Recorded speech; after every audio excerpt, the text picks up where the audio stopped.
The Blackout Precinct Part 1, The Echo in the Empty Station. Detective Sergeant Elias Thorne wasn't a man given to jumpiness. 12 years in the grim, floodlit halls of the Port Sterling Police Department, a city that was less port and more coffin, nestled where the industrial sprawl met the creeping damp of the eastern marshlands, had filed the edges off his nerves until they were blunt tools of routine. He was a creature of the police procedural, facts, evidence, and the grimly predictable pathology of human cruelty. That's why the silence of the precinct felt less like peace and more like a rupture in reality on the night of the great storm. It was 2:17 a.m. The rain outside wasn't falling, it was striking the glass, a frantic, percussive assault. The power grid for the entire south quadrant had failed hours ago, leaving the station running on a generator that sounded like a dying beast in the basement. Every light was a sickly, flickering yellow. But the sound, the lack of it was the horror. Port Sterling PD was never silent. Even late, there was always the distant clang of the jail cell doors, the low hum of ancient computers, the bored chatter of a desk sergeant, or the muffled fury of a domestic dispute victim being processed. Tonight, nothing. Thorne sat at his steel desk, the only occupied chair in the vast, echoing homicide bullpen. His partner, Detective Mara Kellen, was on mandatory leave, a week off after the Skinner case had taken a toll on her more than she'd admit. Desk Sergeant Reyes was supposed to be downstairs, but the main radio chatter was a sterile hiss. Thorne was reviewing the cold case file of The Architect, a local predator from the 90s whose victims were found not killed, but permanently suspended in impossibly contorted positions, like grotesque, living statues. He wasn't supposed to be on this, it was a distraction. But the man haunted him. He picked up his cheap, rechargeable flashlight. The narrow beam cut a weak, mobile pillar through the shadows that clustered in the corners of the room, turning familiar filing cabinets into hulking, aggressive shapes. He stood up, his leather chair groaning in protest, a loud, lonely sound. "Reyes," he called out, his voice instantly swallowed by the high ceiling. He walked past the deserted cubicles, each desk a collection of ghostly outlines. When he reached the main stairwell, the air grew noticeably colder, carrying a faint, earthy smell, like wet clay and iron. The generator's noise was now a distant, muffled heartbeat. He descended to the ground floor. The dispatch and records room was empty, the consoles dark. "Reyes, this isn't funny," Thorne muttered, drawing the standard issue .40 SNW from his holster. It felt uselessly small in the immensity of the silence. He reached the front lobby. The heavy, glass entry doors were dark slabs reflecting the flashlight's beam. And there, behind the large oak desk sergeant counter, was Reyes's chair, overturned. The logbook was open, a cheap ballpoint pen resting beside it, but Reyes himself was gone. Thorne swept the flashlight across the polished concrete floor. His beam caught something small, dark, and wet near the edge of the counter. It was a single, perfect fingerprint in what he immediately knew was not water. He knelt down, the acrid smell stronger now. The substance was thick, almost viscous. Not blood, not exactly. It was too dark, too mineral. He stood up, the silence pressing in. He checked his phone. No signal, not even emergency. Then, a sound. Not a voice, not a door. It was a soft, rhythmic thump coming from the back hallway leading to the evidence lockup, a place sealed with multiple heavy doors and under intense surveillance, even in a blackout. Thump. Thump. Thump. It was too steady, too measured to be a natural sound. It sounded like something being gently, persistently, moved. Thorne moved toward the hallway, his boots quiet on the concrete. The smell of earth and iron intensified. He stopped just short of the turn. He whispered into his shoulder mic, a useless habit. "Control, I need backup. Reyes is MIA. Possible unauthorized entry at evidence." He got only the static hiss in return. He rounded the corner, flashlight raised. The evidence hallway was narrow, ending at the heavy, reinforced steel door of the lockup. But the thump was not coming from the door. It was coming from the wall beside it. As his beam played over the cinder block, he saw it, a small, dark stain, growing slowly, seeping out from a hairline crack between two blocks, perfectly in sync with the thump, thump, thump. The stain wasn't just spreading out, it was spreading up. It was a creeping, dark fungal mass, and as Thorne watched, the center of the stain began to bulge, the thumping stopped, and then, a sound that wasn't a thump, but a chilling, wet scrape echoed from within the wall, as if something impossibly large was trying to drag itself through a space too small. Toward the faint yellow light of the hallway, Thorne felt the professional detachment finally snap, replaced by a cold, animal fear. This wasn't a perp. This wasn't procedure. This was wrong. That he backed away, his hand shaking slightly on the grip of his pistol. The last thing he saw before he turned to run back toward the stairs was the dark stain in the wall, no longer bulging, but having formed a perfect, wet, and utterly inhuman eye. Detective Thorne didn't run like a rookie, he retreated with the desperate urgency of a man whose reality had been violently breached. He scrambled back up the echoing stairs, the image of that obsidian eye seared onto his retina. He didn't stop until he reached the relative sanctuary of the homicide bullpen, locking himself into his small, windowless office, a space designed for filing paperwork, not fending off impossible horrors. That he slammed the door and leaned against it, breathing in ragged, painful gasps. The generator hum was still there, but it sounded fragile, ready to give way. That he forced himself to think. The smell, wet clay and iron. Reyes, gone, his chair overturned. The dark substance, a strange, mineral-like residue. The sound, rhythmic thumping, then a wet scrape, and the eye. Thorne pulled his service pistol, placing it on the desk. He needed data, a tether to the logical world.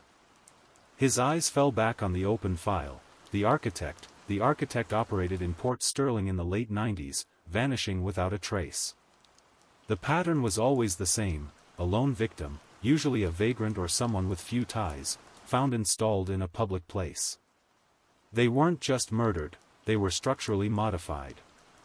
Their limbs were fixed into gravity-defying, intricate geometries, a pose of agonizing, permanent suspension. Forensics had never found trace evidence of the tools used, only that their bodies had been rendered strangely rigid, the bones reinforced with an unknown, synthetic compound. Thorne remembered the lead photo from the file he'd been staring at, Subject 4, found bolted high on the skeletal remains of the old Port Sterling shipyard crane. His body formed a perfect, agonizing, shape against the rusty superstructure. Thorne flicked through the case notes until he found the initial forensic report. He scanned the trace evidence section, flashlight held steady. Initial analysis of the fixing material showed a composite matrix. Primarily identified elements, iron oxide, high concentration, silicate clay, and a complex organic polymer of unknown origin. The compound appeared to have been injected, causing rapid calcification and structural reinforcement of the skeletal system. Thorne felt a cold spike of dread pierce through the lingering fear. Iron. Clay. The same smell that permeated the lower floor. He rushed back to his desk, grabbing the flashlight and a small evidence collection kit. If the substance downstairs matched the architect's compound, then this wasn't a random breakdown, it was a re-emergence. But how could a structural compound thump and form an eye? He went back down the stairs, moving slower, his pistol steady.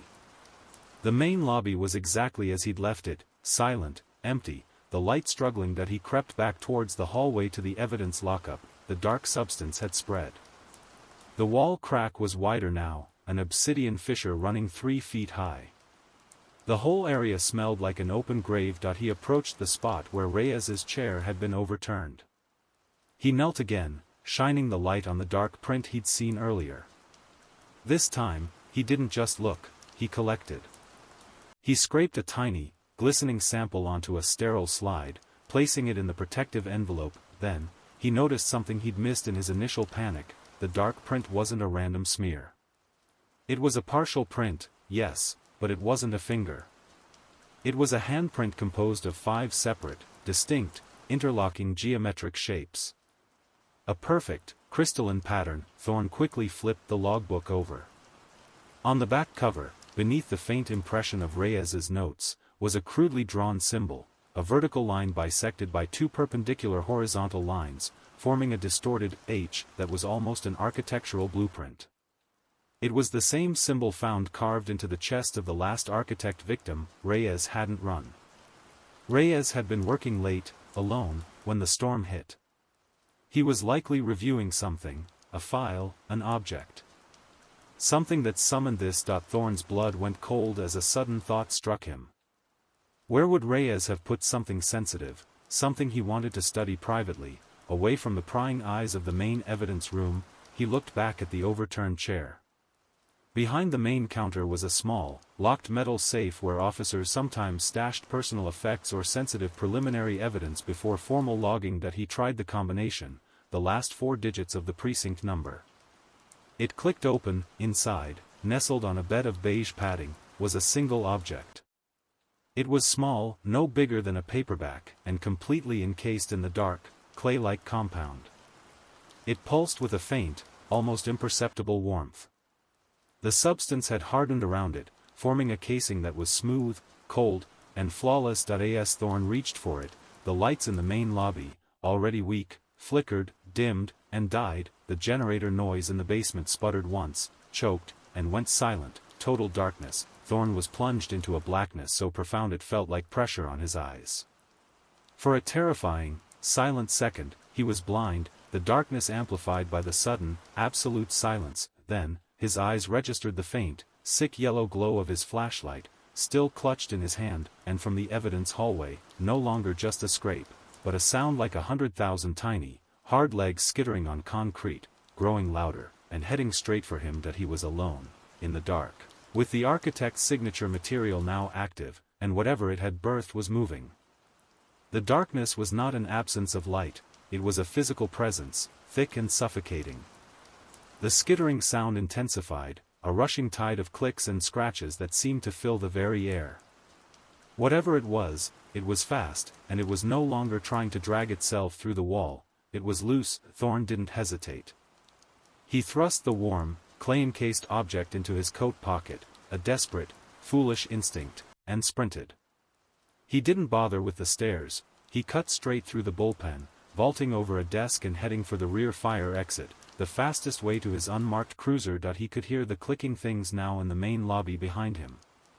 They weren't moving up the stairs, they were already there. As he reached the heavy steel door of the rear exit, a single, flickering fluorescent light tube above him, connected to an emergency battery, decided to die. It didn't just turn off, it sputtered, the glass cracking audibly, and then the whole tube collapsed inward with a wet, squishing sound. Thorne stopped, his hand hovering over the panic bar. He looked up, his flashlight beam shaky. From the shattered tube, a thin, dark stream of the iron clay compound, the architect's material, was dripping down the white plaster wall. But this wasn't just residue. It was moving with intent. The skittering sound was almost deafening now, reverberating off the metal walls of the short corridor. Thorne wrenched the exit door open and plunged out into the maelstrom of the storm. The alleyway was a canyon of wind and rain. Thorne ignored the downpour, sprinting toward the lot where his unmarked black sedan was parked. He could feel a cold, desperate pressure urging him to look back, but he focused on the beam of his flashlight cutting through the wet night. He reached the car, fumbling with the keys. The lock clicked. He practically threw himself inside, slamming the door and locking it. He sat for a moment, head against the steering wheel, fighting for control. The rain was a deafening sheet metal roar on the roof, isolating him. He reached into his coat pocket and pulled out the artifact Reyes had hidden. The casing of hardened clay was still warm, but now, a low, internal light seemed to pulse within it, a dim, orange-red ember visible through the cracks. It wasn't generating heat, but light.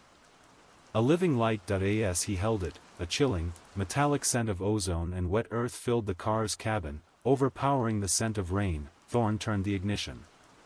The engine groaned once, twice, then reluctantly caught, the headlights blasting twin cones of weak yellow into the blinding rain. He gripped the steering wheel, about to throw the car into drive, when the pulsating light from the artifact flared. He looked up, and the artifact's light seemed to draw his eyes to the sedan's rearview mirror. Huddled just a few feet from the rear bumper, almost swallowed by the rain and shadows, was a figure. It was Sergeant Reyes. Thorne's breath hitched. He immediately reached for the door handle, relief flooding him, but the relief curdled instantly. Reyes wasn't running for cover. He was standing perfectly still, his back to the car. His uniform was dark, not just from the rain, but saturated with the same viscous, black compound that had been on the lobby floor, and then, Reyes slowly began to move. Not toward the car, but upward. His arms, rigid and unnatural, began to stretch back, the sound of tearing fabric barely audible over the storm. His spine arched into an agonizing, inverted C, then his legs locked straight. The process was slow, agonizingly precise, and profoundly inhuman. His joints didn't bend, they seemed to calcify into new, impossible angles. The light of Thorne's tail lamps revealed the final horror. Reyes's face, staring blankly at the sky, his eyes open and wide, his entire body slowly fusing to the damp brick wall of the precinct building. The final posture was a grotesque, elongated diamond shape, a living piece of modern, black geometry. He was subject 5. The architect's new medium. Thorne slammed his foot on the accelerator. The tires squealed as the car fishtailed onto the street, racing away from the nightmare of his own station. He drove blindly through the storm, the pulsating artifact in the passenger seat casting an unsettling, breathing shadow. The logical, procedural part of his mind was gone. This wasn't a manhunt, it was an infestation. He needed help. Not police help, but someone who could see what he was seeing. He pulled over near a boarded-up diner on the highway's edge, away from the worst of the blackout. He grabbed his radio, the useless static a mocking sound. He pulled out his personal phone, still dead, but the light from the pulsating artifact was brighter now. Thorne held it up to the windshield. The iron clay casing was starting to crack further, revealing the object inside. It was a small, perfectly preserved human molar, and as the artifact glowed, Thorne looked beyond the car, past the diner, and at the outline of the city in the distance. He realized the darkness wasn't total. Scattered across the skyline, in countless tiny, high-up windows, and along the deserted industrial rooftops, were dozens, perhaps hundreds, of faint, pulsing, orange-red lights. Each one was a miniature echo of the object in his hand. The thumping wasn't just in the precinct wall. The architect hadn't just returned. It had built its new city. And the foundation was spreading. Thorne gripped the steering wheel, his eyes fixed on the distant, silent lights. He reached for his phone, tossing it on the passenger seat, but then stopped. He didn't need to call the police. He needed to call the one person who hadn't been in the precinct when the infection took hold. He pulled out his radio again, flipping to a frequency only 2 people knew. "Kellen," he rasped into the mic, his voice hoarse. "It's Thorne. Don't go near the station. Something's here. Something, structural. The architect is back, and he's not using mortar. He's using us." Detective Mara Kellen hated mandatory leave. It felt like being grounded by the universe. She lived in a small, isolated cabin bordering the Port Sterling marshlands, a deliberate choice to distance herself from the city's constant grime and noise. Tonight, the only noise was the relentless drum of the storm and the comforting crackle of the fireplace. She was staring into the flames, trying to forget the sight of the Skinner's final victim, when her specialized, military-grade handheld radio, a relic from her brief, pre-police military service, used only for secure communication with Thorne, hissed to life. She snatched it up, instantly alert. Thorne only used this frequency for emergencies where police channels were compromised or useless. Thorne's voice, usually a dry rasp of controlled irritation, was raw, tight with terror. "Kellen. It's Thorne. Don't go near the station. Something's here. Something, structural. The architect is back, and he's not using mortar. He's using us." Kellen's blood ran cold. Structural. That single word, combined with the name the architect, carried years of forgotten, stomach-turning horror. She knew the cold case well. It was the case that broke the last police chief, the one that ended in absolute failure and silence. "Thorne, talk to me. Where are you?" "What do you mean, structural?" she demanded, her voice low and sharp. I'm near the old diner, Highway 17. The power's out completely in the south quadrant. Kellen, Reyes. Reyes is gone. Not missing. Installed. At the precinct wall. The compound is active. That dark, clay stuff. It's moving. She stood up, knocking over her coffee mug. The sound was irrelevant. The compound? Elias, did you find the original material? The calcification agent? Worse. I have a piece. I think Reyes found the source. It's a small object, Kellen. And it's glowing. Look outside your window. Look at the skyline. Tell me if you see them. Kellen moved quickly to the small, grimy window facing the city.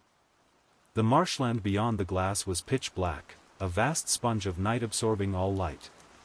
She could see the distant city, a dark hump on the horizon, mostly defined by the negative space of the storm-swept sky. Wait, Thorne had said the power was out. But scattered across the black cityscape, high up on fire escapes, antennas, and the skeletal remains of old factory smokestacks, were hundreds of tiny, distinct points of light. They were low intensity, a sick, pulsing orange. They looked like slow, rhythmic blazes of distant warning fires. I see them, Thorne. They're little fires? No. They're too steady. They're fixed, Kellen confirmed, the calm professionalism fighting the rising tide of alarm. They're not fires. They're pieces of it. The lights. The glow. It's not just the city. Kellen, I think this whole area, the whole south quadrant, is a blueprint. The architect isn't building a statue this time. He's building a system. And the precinct was the starting point. A chilling thought struck Kellen, bringing her back to the physical, procedural world she understood. If the compound is active, and it's using the city as a canvas, then the evidence. Did you secure the evidence lockup? Is the source still there? A long silence on the radio. Just the wind and the crackle. I don't know, Mara. I saw the eye in the wall. I heard the skittering. I took the artifact from Reyes's personal safe, then I ran. It's not contained. It's loose. Listen to me, do not come here. Go to your safe house. Wait for daylight. Kellen looked around her cabin, isolated, wooden, surrounded by miles of open marsh. She was an hour's drive from the nearest backup, and the storm was making the roads treacherous. If the architect's compound was spreading, this isolation was no longer safety, it was a target. Negative, Elias. If the precinct is compromised, then the evidence files on every single victim of the architect, including the structural analysis, the compound composition, and the geographical markers, are still inside. We need to know what Reyes found before he was fixed. She moved to the kitchen drawer and pulled out a large, wickedly sharp hunting knife, strapping it to her boot. She checked the clip in her own sidearm. I'm going to the precinct. Not through the front door. The old sewage access tunnel still runs under the records annex. I know the schematics. I'm going in for the files. You stay put.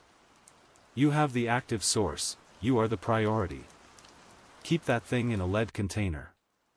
I'll call you when I have the data. Kellen clipped the radio to her shoulder strap. She walked over to the fireplace, extinguishing the flames, plunging the cabin into near-total darkness, leaving only the frantic glare of the storm. As she stepped outside, the wind tore at her clothes. She looked back one last time at the hundreds of pulsing, orange lights in the distance, then, she noticed a light that wasn't in the city, just 20 yards away, nestled on the peak of the tallest dead pine tree in the marsh, a tree she'd walked past 1,000 times. A single, low-intensity, orange light was fixed. It was perfectly still, pulsating with the same slow, sickly rhythm as the ones on the skyline, and surrounding the tree's base, a mound of dark, wet earth had appeared overnight, rising almost waist-high. A sound like heavy, wet ceramic sliding on itself made Kellen freeze. The architect had already built something in her backyard. She slipped into the rain, heading away from her car. The city was compromised. The suburbs were compromised. Even the marsh was compromised. Her only option was to dive straight into the heart of the infestation. Kellen moved through the rain-lashed darkness of the marsh, utilizing years of field training. She didn't dare use her flashlight until absolutely necessary. The pulsing light in the dead pine tree 20 yards away was a fixed sentinel, but the mound of wet earth at its base felt like a warning. She bypassed her cruiser, knowing the engine noise would be a beacon. After a 20-minute, agonizingly slow drive on treacherous back roads, she reached the deserted, darkened perimeter of the Port Sterling precinct. The building was a black slab against the churning sky, its only distinct feature the rhythmic flash of lightning, briefly illuminating the grotesque, new addition to the main wall, Sergeant Reyes. Kellen refused to look directly, keeping her focus on the task. She followed the alleyway until she found the old, rusted manhole cover that accessed the auxiliary sewage line. This line had been used once, decades ago, for a covert drug sting and was known only to a few veterans. Wrenching the heavy cover aside, she descended into the cold, fetid air of the tunnel. The only illumination came from a small, red-lensed headlamp, casting a dim, directional glow. The tunnel was cramped, smelling strongly of sulfur and decay. She moved with purpose, the only sound the squelch of her boots in the inch of black, brackish water. After navigating a maze of pipes, she reached the spot directly beneath the records annex. She used a small, specialized pry bar to loosen the ancient grating that led up into the floor, a space under the archive shelves. She pulled herself up into the narrow cavity. The air here was drier, but thick with the dusty smell of old paper and something else, the faint, mineral odor Thorne had described. Kellen pushed the grating quietly aside and pulled herself into the records annex. It was a massive, high-ceilinged room, packed floor-to-ceiling with metal shelving units housing decades of Port Sterling's grim history. The absolute silence inside the precinct was oppressive, magnifying the slightest sound, the drip of rain from a leaky ventilation shaft, the nervous click of her own safety being released on her pistol. She located the homicide cold case archive. The architect's files were stored in a secure, steel cabinet. Kellen quickly picked the old lock, swinging the heavy door open. She scanned the file labels, flashlight beam darting over the manila folders. A. Caldwell, homicide, 1989, J. Thompson, missing, 1995. She found the target, the architect case file, all victims, classified. She pulled the thick, heavy folder. Just as she began to flip through the brittle, decades-old paper, she heard it a sound from the main homicide bullpen, just through the adjacent wall. Not the skittering, but a slow, deliberate dragging sound. Scrape, drag. Scrape, drag. It was heavy, metallic, and close. Kellen froze, pressing her back against the file cabinet.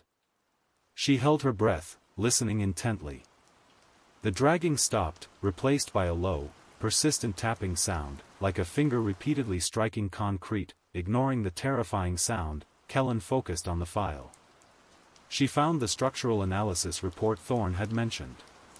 She quickly snapped a photo of the main findings with her encrypted phone, the phone that couldn't call out, but could store data. The key finding: the architect's compound could not be manufactured at a high volume. Its complex polymer required a catalyst, a rare organic compound found only in a specific deep-sea algae. It was a limited resource. If it was a limited resource, how was it now spreading across the whole city? She flipped further, finding a hand-drawn map. It wasn't a crime scene map. It was a blueprint, found on the final victim, of the precinct's sewer and drainage system. Reyes must have been reviewing this before he was taken. Suddenly, the air in the annex grew cold, and the smell of wet clay and iron intensified sharply. The tapping stopped. Kellen spun around, raising her weapon. A dark, amorphous shape detached itself from the shadows between two aisles of shelving. It wasn't human. It was roughly the size of a large dog, but it was low to the ground, its surface glistening with the black, viscous compound. It had no discernible face, just a churning mass of material where a head should be. But from its center, two appendages extended. They were not limbs, but thin, reinforced structures, ending in the distinct, five-pointed crystalline shapes Thorn had seen on the floor. It was holding something. The creature was dragging a heavy, rusty old filing cabinet, pulling it with impossible force and silence. It dropped the cabinet. The heavy clang shattered the silence of the precinct. The creature didn't attack. It merely shifted its position, and Kellen finally saw what it was doing. It wasn't attacking the files. It was attacking the structure. The creature used its crystalline appendage to firmly grasp the floor, then slammed the other appendage repeatedly against the concrete foundation of the wall separating the annex from the homicide bullpen. Tap, tap, tap, with each precise, powerful blow, a hairline crack appeared in the concrete, slowly seeping black material. It was anchoring itself, and it was building. Kellen fired a single warning shot, aiming for the empty space next to the creature. The deafening crack of the .40 SNW echoed violently through the empty halls. The creature didn't flinch. It simply paused its work, and from the mass that constituted its head, a new shape slowly began to emerge, a wet, crimson-red circle that was unmistakably a mouth, forming in the center of the dark mass, and from that mouth, not a roar, but a voice, perfectly mimicking the last word Sergeant Reyes had whispered into his radio before his signal was cut: containment protocol. Fail-safe. Structural integrity achieved. The last words chilled Kellen to the bone. Reyes hadn't been reviewing a file, he had been attempting to enact a final, desperate failsafe against the compound. And he had failed. The creature's voice, Reyes's voice, was a warning. Kellen realized the archives weren't safe.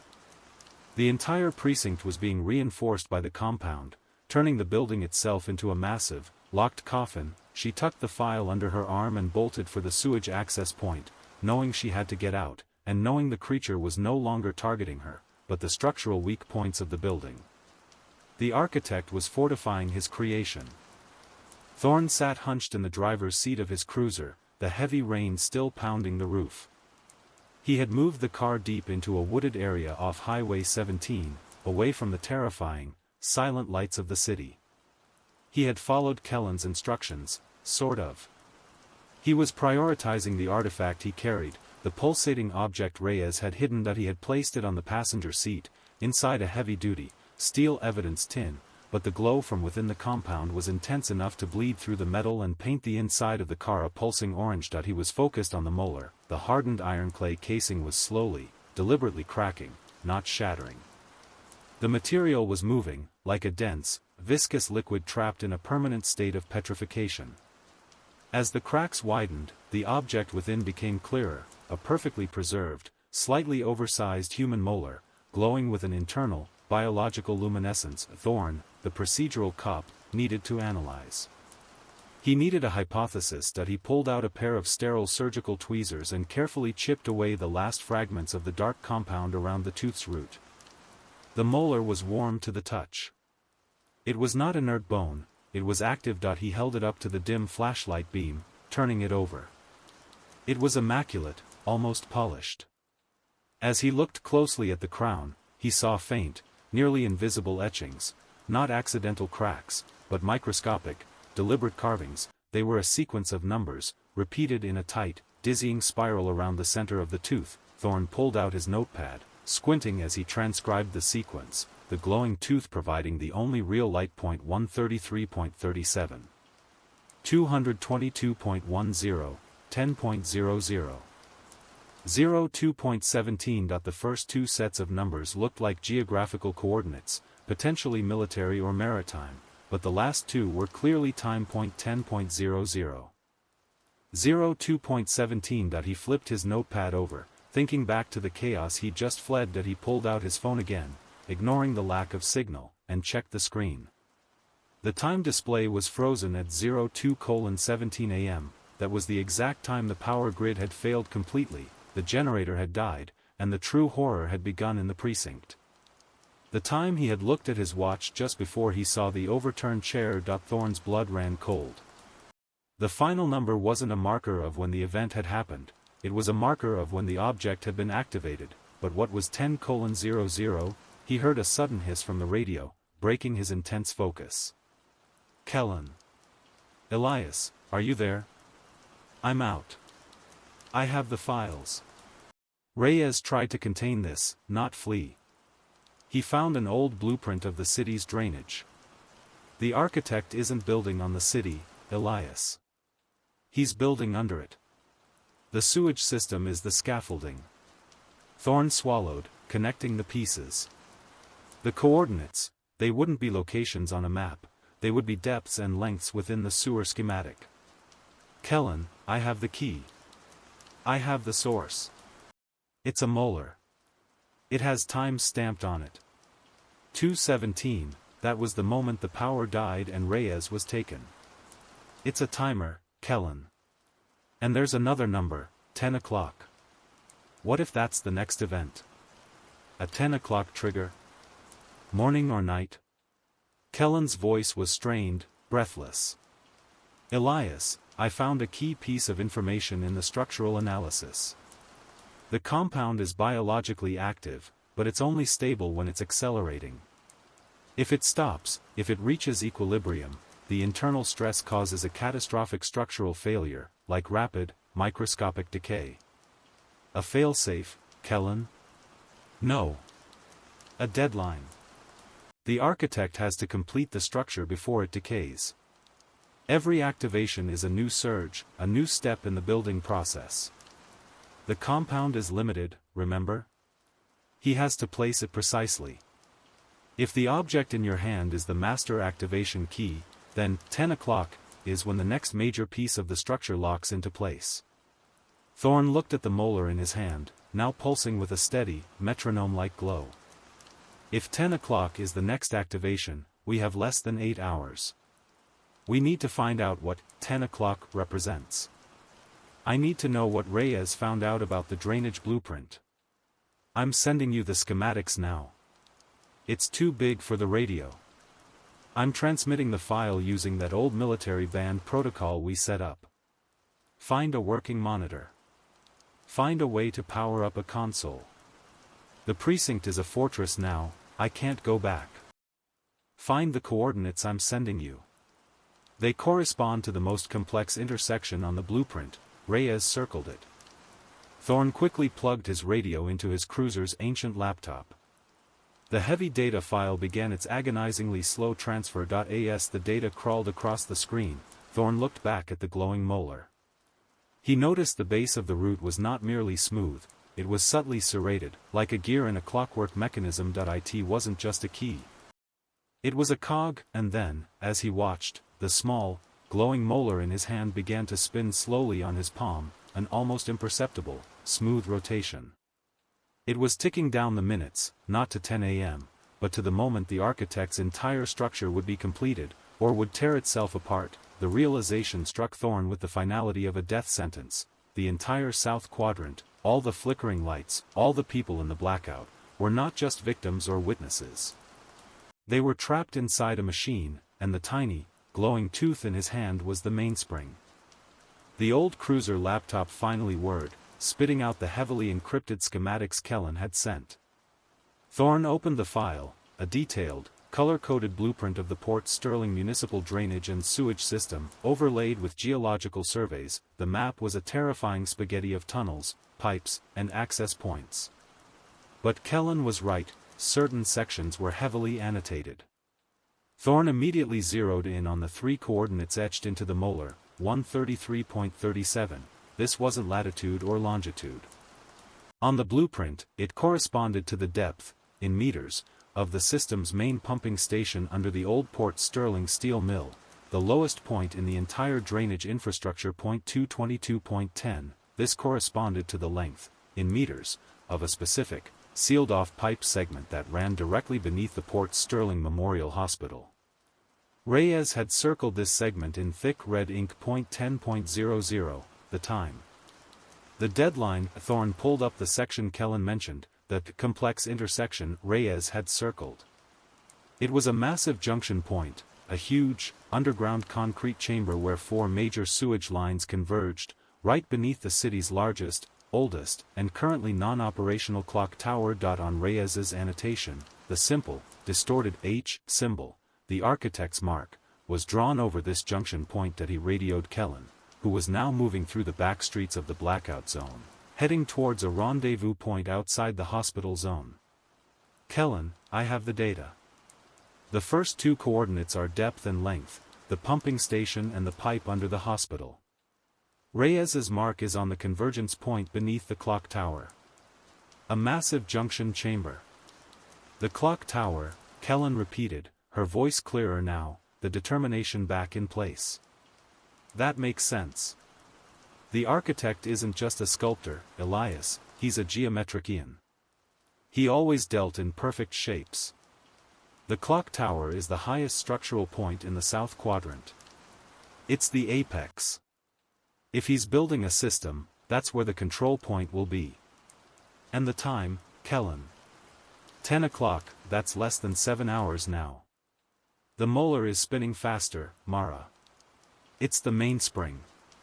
If 217 was the start, and he's using the compound on structural key points, the precinct, the hospital pipe, the pumping station, then the junction under the clock tower is the final, critical lock. Kellen let out a breath that sounded like a sigh of bitter understanding. He's not building a building, Elias. He's building an engine. An engine that requires structural, biological, and temporal elements to run. So, what happens at 10 o'clock? Thorne asked, watching the tiny, glowing molar spin faster on the dashboard. The structural analysis of the compound shows that when it fully calcifies under immense pressure, it achieves a resonant frequency. If the architect successfully connects all his anchor points, the precinct, the hospital, the pump, and locks the system at the clock tower, the entire quadrant becomes a single, resonating structure. It will amplify the compound's effect across the surface area. What effect? Remember the victims, Elias. Rigidity. Permanent, structural suspension. At 10 o'clock, with that much compound acting as a single mechanism, it won't be just a few vagrants. It will be the entire population of the South Quadrant, including us. The ground we stand on will become the ultimate calcified host. Thorne stared at the hospital pipe segment on the blueprint. Then the hospital is the immediate crisis. That pipe is under an active care facility. Why would he target a pipe segment? Kellen's reply was grim. It's a main water intake pipe, Elias.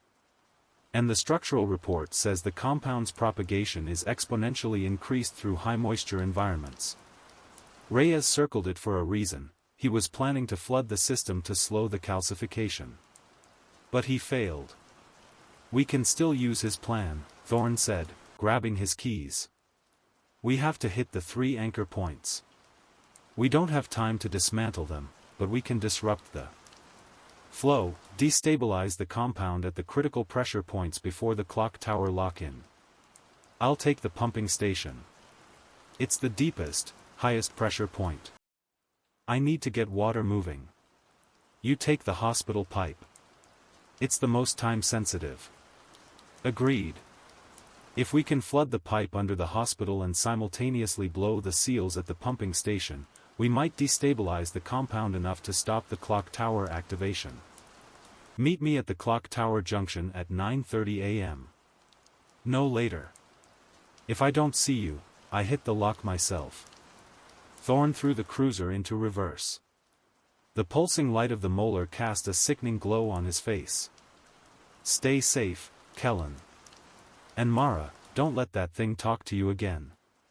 Thorne sped away from the dark woods and back toward the city's grim silhouette, carrying the ticking heart of the architect's machine in his pocket, now racing against a terrifying, concrete deadline.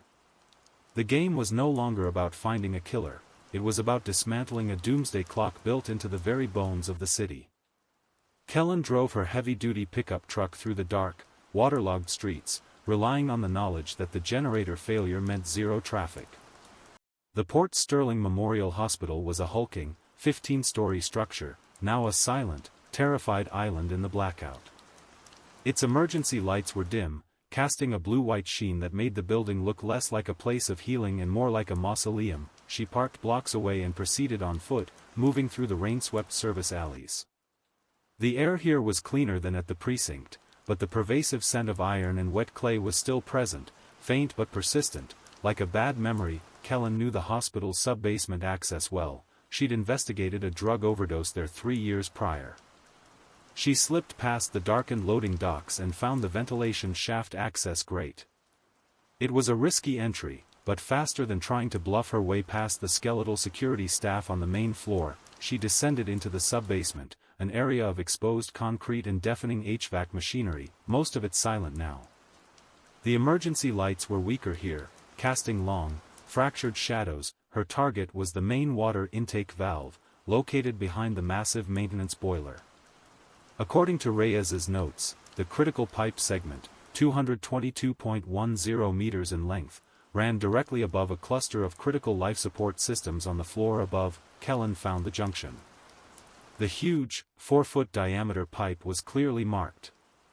It wasn't the material inside the pipe that was the problem, but the pipe itself. She ran her gloved hand along the cold steel. About halfway up the pipe's visible length, she felt it, a rough, almost crystalline patch. The compound. It had bonded to the steel, turning the metal into a section of hardened geometry, and it was vibrating. A low, internal hum that was far more unnerving than the skittering sound. It was the sound of a pressure cooker nearing explosion. Kellen set down her gear. She had brought 2 heavy-duty plastic explosive charges, old military issue, small enough to be portable but powerful enough to rupture 4 feet of steel. She didn't want to destroy the pipe, she needed to blow the seals, cause a massive, instantaneous rupture, and flood the system with raw, destabilizing water. Reyes's plan. As she worked, carefully taping the charges to the pipe seals, she heard a sound from the end of the long maintenance corridor. A soft, scraping sound. Slick, wet ceramic dragging on concrete. She looked up. The light at the end of the hall was just a small, buzzing emergency lamp. And blocking that light was a colossal shadow. This was no dog-sized entity. This was big. Too big to be natural. Kellen finished placing the first charge, setting the timer to 5 minutes. She moved to the second seal, her adrenaline spiking, her mind locked onto the job. The thing at the end of the hall began to move. Slowly. It was massive, taking up the entire width of the corridor. It was composed of the same dark, glistening compound, but it was structured like an impossible, multi-legged arachnid. Its body was not fluid, it was a complex series of geometric, reinforced limbs, each ending in a 5-pointed claw. It was a living, moving piece of architecture, and from its central mass, just below where a head might be, dozens of small, pulsing orange lights glowed, each one an embedded molar. It was the architect's construct. His mobile masterwork. It took one slow, deliberate step toward her. The sound of its massive, geometric foot hitting the concrete was a heavy, dull thud. Kellen finished taping the second charge. She set the timer to match the first. 5 minutes. Enough time to get out of the sub-basement, but not enough time to get out of the building. "All right, architect," Kellen whispered, pulling out her pistol and aiming it at the central mass.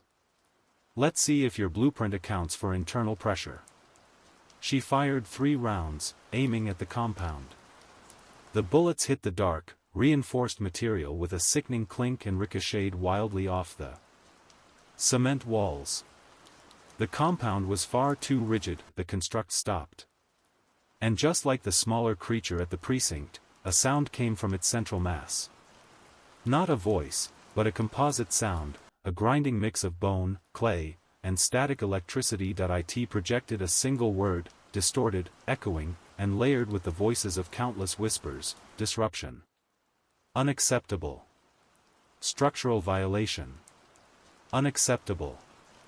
It wasn't responding to her attack, it was responding to her action. The creature reared back, a terrifying symphony of clicks and groans as its geometrically perfect limbs extended.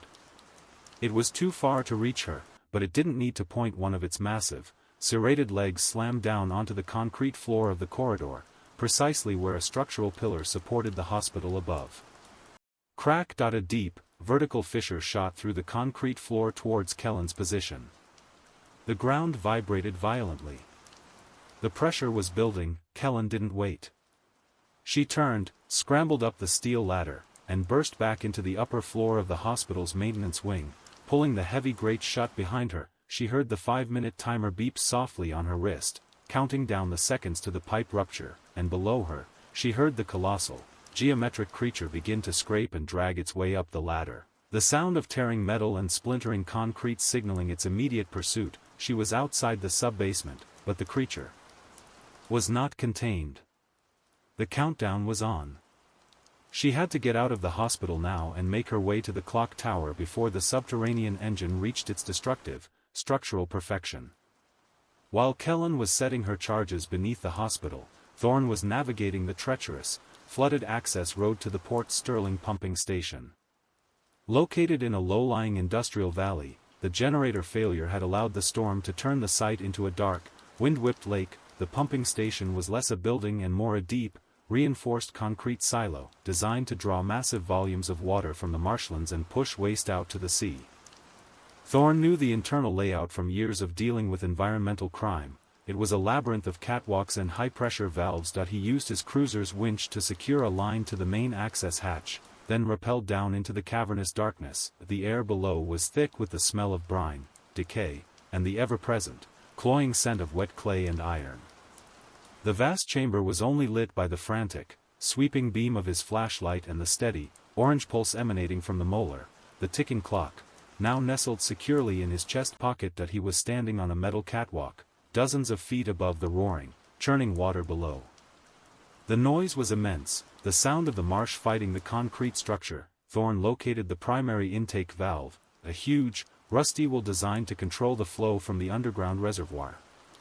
This was Reyes's first coordinate, 133.37 meters below ground, the deepest structural anchor. He could see the compound here clearly. It wasn't a patch, it was a vast, dark, crystalline coating that covered the entire valve assembly, turning the complex machinery into a fixed, geometric sculpture. The valve wheel was fused shut, structurally reinforced by the hardening material. Thorne knew he couldn't turn the valve, he had to destroy it. He pulled out the second, smaller plastic explosive charge he'd kept. This wasn't to rupture a pipe, but to shatter the rigid, crystalline structure around the valve, to create an uncontrolled, chaotic flood of water into the system, hopefully disrupting the architect's perfect structural pressure. As he worked, carefully molding the putty around the base of the calcified valve, he glanced down at the water. It wasn't just churning. Beneath the choppy surface, there were patterns emerging. The turbulence of the water was being altered, not by the flow, but by something underneath the surface.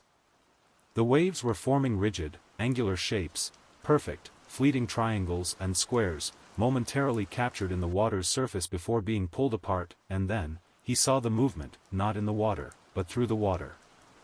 A long, dark, geometric shadow, too massive and too fast to be a sewer gator or local wildlife, was cruising just beneath the surface, moving with a terrifying, structural efficiency. The compound wasn't just in the air and on the walls, it had been introduced into the water flow itself. The entire underground system was a flowing network of biological construction material. Thorne finished setting the timer on the charge for 2 minutes. He had to be moving up the rappelling line when this thing blew. He felt a vibration in the metal catwalk, a low, unnerving hum that resonated up through his boots. The shadow below stopped, directly beneath him. The water surface flattened, achieving a momentary, impossible stillness. And then, slowly, a massive, blocky shape began to rise out of the dark water. It was a column of the black, crystallized compound, roughly the size of a telephone pole, rising with agonizing slowness. It was perfectly squared off, without a single visible seam, and it was reaching for the catwalk. The column was designed not to attack, but to support. It was reinforcing the structure, anchoring the valve and the entire chamber from below. Thorne cursed, pulling the pin on the carabiner and scrambling backward up the rope, pulling himself hand over hand in a desperate, frantic ascent. The column reached the catwalk, hitting the metal with a sound like a wet sledgehammer. Bang!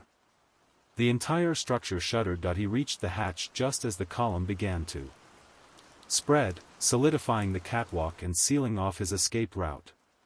He pulled himself out, slamming the heavy hatch shut just as the sound of the column hitting the underside was followed by the low, guttural grinding of the architect's voice, muffled by the steel. Containment re-established.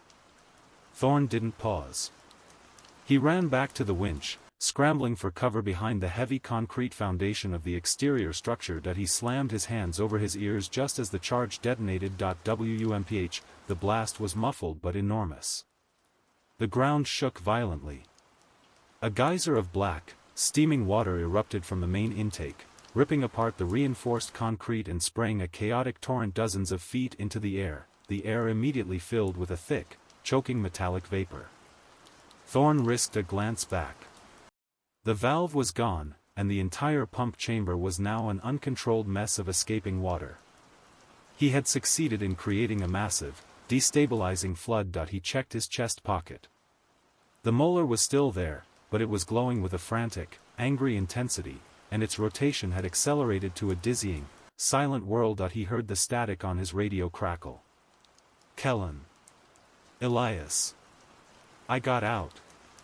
The hospital pipe is ruptured. Massive flooding. Did you get the pump? The time is T-2 hours. Affirmative, Kellen. The pump is ruptured. The whole chamber is flooding. But the compound is in the water. We didn't slow it down, Mara. We just initiated the next phase. The molar is spinning. We need to move. Clock tower rendezvous, 9:30 a.m. If we don't sever the lock-in point, the entire system stabilizes. Thorne threw himself back into his cruiser. He had flooded the system, but the chaos was temporary. The architect's machine was still running, and the final lock-in was imminent. They had to reach the apex. The time was 9:25 a.m. Detective Thorne pulled his cruiser into the deserted square surrounding the Port Sterling clock tower. The towering, Gothic structure stood like a monolithic tombstone against the clearing sky, its clock faces frozen at 02:17. The air was heavy, still thick with the humidity from the storm and the metallic stench of the iron-clay compound. He could hear the faint, rhythmic sound of running water from the streets, a sign that his and Kellen's actions had created the necessary disruption. A moment later, Kellen's battered pickup squealed to a halt nearby. She jumped out, her face streaked with dirt and exhaustion, but her eyes sharp and focused. Elias. I saw it, she gasped, checking her weapon. A massive, structural construct. It was at the hospital, trying to seal the rupture. It's moving to the clock tower now. It knows this is the final lock-in. Thorne pulled the small, glowing molar from his pocket. It was no longer spinning quickly, it was vibrating violently, flashing a blinding orange every few seconds. It's almost 10 o'clock, Mara. The clock's about to chime for the architect. This tooth, it feels like it's ready to explode, Thorne said, his voice grim. We go now, Kellen stated, pointing to a small, heavily reinforced manhole cover near the base of the tower. Reyes's blueprint showed the access point. This leads directly to the main junction chamber, the one he marked with the H. They used a portable hydraulic jack to lift the impossibly heavy cover. It felt like it had been fused to the concrete. As it cracked open, a blast of hot, earthy air, thick with the smell of iron, rushed out. They descended the narrow, rusty ladder into the final, anchor point, a huge, circular junction chamber dozens of feet below the foundation of the clock tower. The chamber was overwhelming. It was the size of a small gymnasium, crisscrossed by massive, intersecting sewage and water pipes. But the pipes were no longer mundane metal, they were almost entirely coated in the dark, crystalline compound, fusing them together into an impossible, geometrically perfect structure. The whole chamber was a living, throbbing engine. In the very center of the floor, directly beneath the clock tower's central axis, was the lock-in point, a huge, circular depression lined with the hardened iron-clay compound. It was pulsing with a vibrant, sickening yellow light, and standing over the lock-in point, already working, was the massive, multi-limbed structural creature Kellen had described. The architect's construct at IT was using its massive, serrated limbs to force a final, central object into the depression, a monstrous, 4-foot-tall spire of calcified compound, perfectly carved and dripping with fluid. This was the final piece. The key that would turn the entire south quadrant into a single, rigid, resonating structure. "That's the lock," Thorne breathed, leveling his pistol. "The final spike. When that's seated, it's over."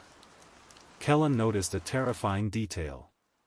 Attached to the creature's back, where its torso should have been, were the twisted, fused remains of other people, a calcified, horrible backpack of victims, seamlessly integrated into the machine. "Don't shoot the center, Elias. That thing is reinforced with bone. Aim for the joints, the seals between the segments."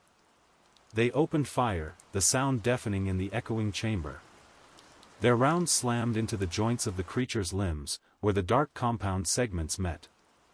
The construct let out a horrible, metallic shriek, a sound like grinding geological plates, and retracted one of its arms from the spike. The massive creature turned its attention to them, its hundreds of molar lights flashing angrily. Thorne pulled the glowing molar from his pocket and threw it, not at the creature, but hard against the concrete wall opposite the lock-in. The tiny, spinning object struck the wall and shattered with a blinding flash of orange light. The resulting concussion was a sharp, high-pitched thrum that reverberated through the entire chamber. The creature froze, its internal gears seizing. The loss of the central component, the master clock, had shocked the system. "Now, Mara!" Thorne screamed over the ringing in his ears. "Disrupt the lock." Kellen didn't hesitate. She rushed the central lock-in point, dodging a desperate swipe from the creature's geometrically perfect claw. She aimed her pistol directly at the base of the 4-foot spike that was halfway seated in the depression. She emptied her clip, pouring fire into the fragile connection point between the spike and the calcified rim of the lock. The spike held. Kellen discarded the empty weapon and grabbed the heavy, rusted access bar she had used to open the manhole. With a desperate yell, she jammed the bar beneath the edge of the spike and leveraged her entire body weight. The clock tower above began to rumble. The time was 9:58 a.m. The chamber was deafening. The shattering of the molar had bought them seconds, but the destruction of the master clock seemed to have triggered a chaotic, self-destructive final surge in the architect's construct. The huge, multi-limbed creature lunged, its metallic shriek amplified by the resonating chamber. Kellen, leveraging the heavy access bar, felt the spike budge an inch, but the compound surrounding the lock was solidifying rapidly, steam rising from the contact point. "It's fusing. It's locking itself in," she yelled back at Thorne. Thorne, reloading frantically, saw the massive construct bearing down on Kellen. He couldn't reach her in time. He looked around the chamber, not for a way to fight, but for a way to break the structural perfection. His eyes fell on the vast, 4-foot-wide sewage pipe running directly across the ceiling of the junction chamber, a pipe that was now vibrating violently from the blast at the pumping station and Kellen's rupture at the hospital. The pipe was under immense, destabilized pressure. Crucially, he saw a single, clear fracture line running through the pipe's crystalline compound coating, a crack caused by the vibration of the molar's destruction. Thorne yelled, "Get away from the lock, Mara. I'm going for the ceiling." He scrambled up a reinforced ladder leading to a maintenance platform, his mind locked on the physics of the situation. The compound was rigid. That rigidity was its strength, but also its weakness. It hated chaotic pressure. The architect's construct was almost on Kellen, raising a massive, serrated limb to crush her. Kellen yanked the bar out from beneath the spike and dove sideways just as the limb slammed down onto the lock-in point. Crack. The sound was deafening. The spike dropped the final few inches and sealed itself firmly into the depression. The room went silent. The yellow glow of the lock intensified to a brilliant, blinding white. The time was 9:59 a.m. The final lock-in was successful. Kellen scrambled back, horrified. "It's locked. We failed, Elias." The creature stopped moving, its massive body now standing still over the locked spike. The silence lasted only a breath, and then the entire chamber began to hum, a low, resonant sound that felt less like hearing and more like an internal vibration in their bones. The resonance was building. The ground began to shake. The walls around them began to show hairline fractures, but they were immediately filled and sealed by the compound, which was now flowing freely, repairing every break. The machine was fixing itself. "No, Mara. Look up." Thorn yelled from the platform. The massive creature, having successfully secured its final piece, was beginning to move upward, attempting to fuse itself to the clock tower's foundation, to become the final, perfect apex. Thorn aimed his pistol at the thin fracture line he had spotted on the ceiling pipe. It was the only uncontrolled breach in the entire system. The resonance was now agonizingly loud. Thorn knew the 10 o'clock mark was seconds away, that he emptied his clip into the fracture line. Crack. Crack. Crack. His rounds were too weak. The crystalline coating held, shivering, but intact. That he discarded the empty pistol, grabbed the heavy fire extinguisher off the maintenance platform, and hurled it with desperate, precise force, aiming directly at the stress point where the fracture line met a metal joint. The extinguisher hit with a massive dong. The crystalline coating on the massive ceiling pipe shattered along the fracture line. What happened next wasn't a rupture. It was a catastrophic implosion. The destabilized water, now mixed with the hyperpressurized compound from the pumping station, erupted from the pipe in a violent, black torrent. A massive blast of contaminated, high-pressure water hit the ceiling, ripping apart the calcified coating and sending shrapnel of the iron-clay compound flying across the chamber. The creature's movement stopped. The massive form below them shuddered violently as the structural perfection was annihilated by chaotic pressure. The white light of the lock-in point dimmed and began to flicker, turning a sick green. The time was exactly 10:00 a.m. Instead of the total structural lock-in, the entire chamber was thrown into violent chaos. The massive architect construct, severed from the perfect structural flow, began to break apart. Its limbs, no longer perfectly supported, cracked, and enormous chunks of crystallized compound rained down like dark debris. But before the creature fully collapsed, its massive, compound-infused head swung up one last time towards Thorn. From its center, a sound, layered, grinding, and full of ancient, geological fury, echoed one final, chilling sentiment: the structural data remains. It is a seed. The creature then dissolved into a black sludge, completely consumed by the chaotic water. Kellen scrambled up the ladder, meeting Thorn on the platform. Below them, the junction chamber was rapidly filling with black, turbulent water, the architectural engine destroyed. They climbed out of the manhole and sealed the cover just as the rumbling stopped. The clock tower above them stood silently. They looked out over Port Sterling.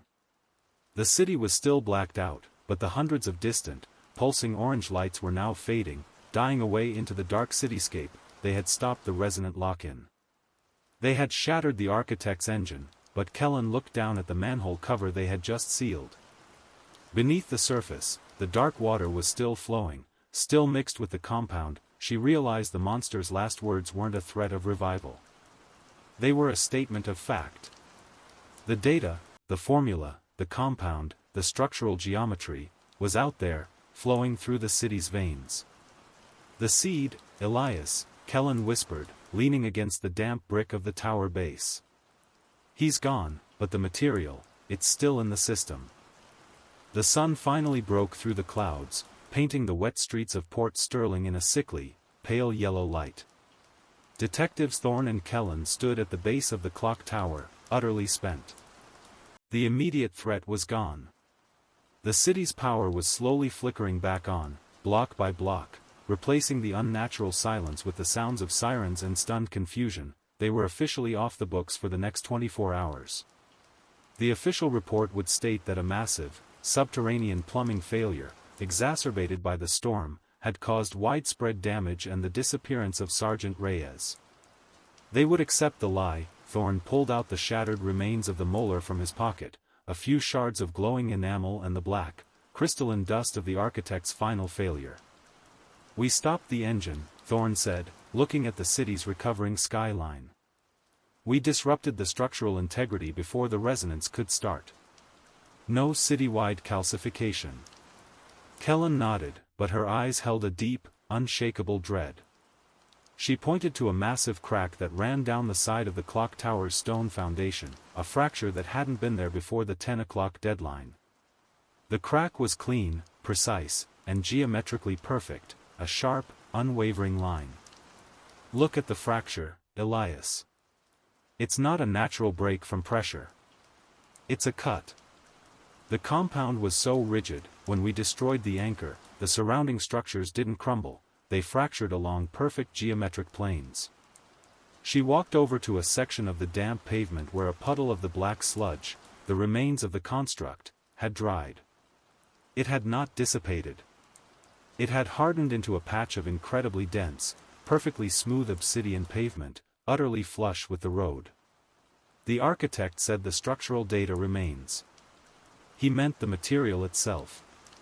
It's still flowing through the pipes, dormant now, but hardening in place.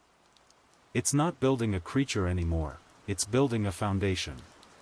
Thorne remembered the hundreds of tiny, pulsating lights they had seen across the skyline.